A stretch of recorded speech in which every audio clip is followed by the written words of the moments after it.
We're here in the beautiful Amsterdam at the Dragonchain meetup, and we meet up with Joe ROETS, the CEO and architect of Dragonchain. How are you doing? Great. It was a good night. Really good people. Yeah. Yeah, really good questions. All right, all right. I think most of the viewers know you from the ICO period, like end of 2017. 17ish, like 1.5 years ago. What has happened since the end of 2017, actually? Okay, a lot, right? A massive build out, a great deal of engineering.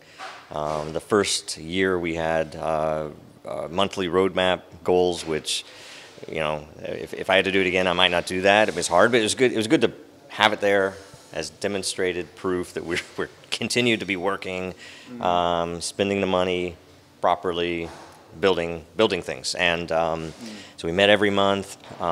We have a very well-proven, scalable enterprise level platform that's seeing real use, scalable, number of different angles, and just a lot of really good output. And now we're excited because we're getting into the phase where we're really going to start throwing it up against real business and going out and proactively pushing it, right? Because we're ready everywhere. So yeah, perhaps Dragonchain. It's a hybrid blockchain, of course. What are the three, or can you name the USPs of Dragonchain? What makes Dragonchain unique? Okay. The hybrid structure is very interesting, but it's only there, and the architecture itself is only there because we're focused very much on making a platform that is flexible for real business use. So scalable, predictable, and interoperable, right? So the fact that we want to be able to connect other blockchains, because they're going to be, and there already are, there are blockchains that have very specific utility that they built out, and we want to make it easy to leverage that utility without having to focus your entire enterprise on, we're using this storage coin.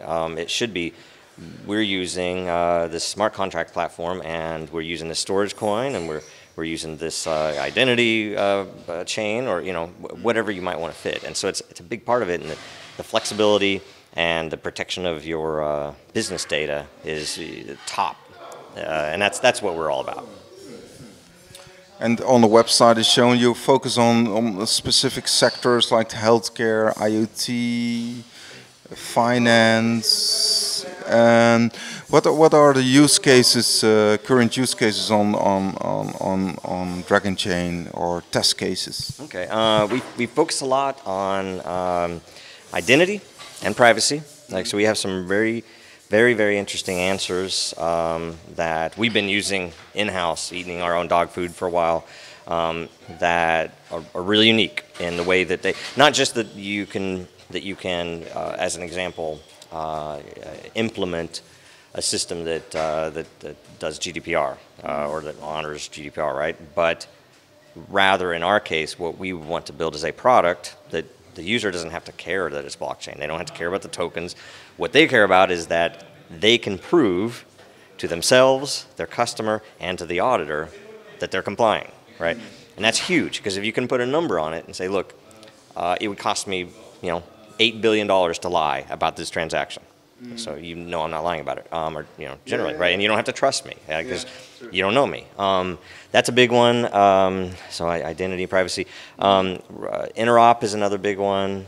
We have another like Interchain, Interchain, right? And so we focused a lot on that since the beginning, and because we know with this hybrid platform that a private blockchain, there is some value there, but it's not by itself different enough from just using a database. It doesn't make, there's some, I could make some cases, but it's not powerful enough. We need to leverage the power, whether it's the utility power or whether it's the hash power or the staking power, that's on those public chains, because then we have security that we're leveraging, and yet we have ways to make it more efficient, and with aggregation, things like that. I'm trying to think. There are a lot. I mean, it's like, and we see very much as a platform that the goal. My goal is that the craziest idea you could think of in 3 years is buildable on that, right? That things that I'm not even intending it was for it could be used for. And what's your dream then? What's the dream? It's very much all of the, because I think it's like a big ecosystem, a big marketplace of projects. Some of them aren't even tokenized. There's some projects out there that don't even have a tradable token, but they have an enterprise use, and it's extremely interesting. So, and at the same time, there are a lot that are just weird projects that develop socially that are still. They have a huge network. There's a lot of people. Dogecoin. It's amazing that it is what it is. It's. Litecoin is on the short list to get on the Interchain. Are there some other chains as well? Yeah, and we had a competition, and I can't remember who won all of the pieces, but if you look at the competition, and it was just a Twitter thing, right? But what we wanted to do is get feedback on which ones to at least prioritize. So of all the payments focused ones, which one should we do? Of all of the quantum resistance, which one should we do? Of all the storage ones, which one should we do? Right. And so privacy. We had a privacy coin category, obviously. Right. So ideally, we'll integrate all of them. Interchain all of them, but we have the priorities, and we've already started on a few, and we had a few delays because we were trying to get out some customer-focused capabilities, the on-premise nodes, and that was super important. So we delayed a little bit a couple of the Interchain actions, which but they're coming. So so thank you, Joe, for the update, and think it's very interesting to hear something about Dragonchain, and hopefully more people will know the progress that has been made. And we always end with like the top 3, because we're like this cryptocurrency platform. So do you have a top 3 picks in the market right now, personally? I'll get in trouble for that, right? Or technically.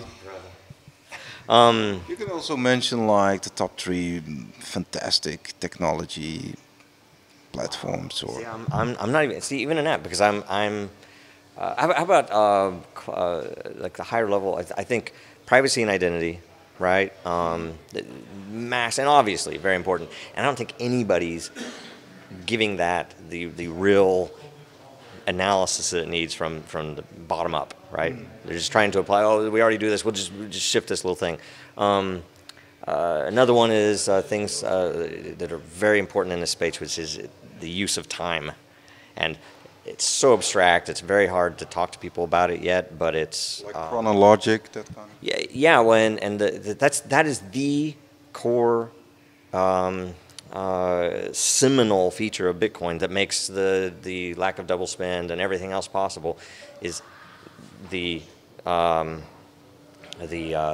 placement of an event between 2 points in time, and we use it in various ways, but we very much you have to get people starting to think about it, and then ideas come up, and it's very abstract.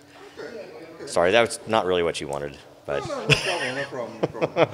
Thank you very much, Joe, for your time. All the best, and hopefully we're going to see you much more in Amsterdam, Europe, and thanks. Thank you.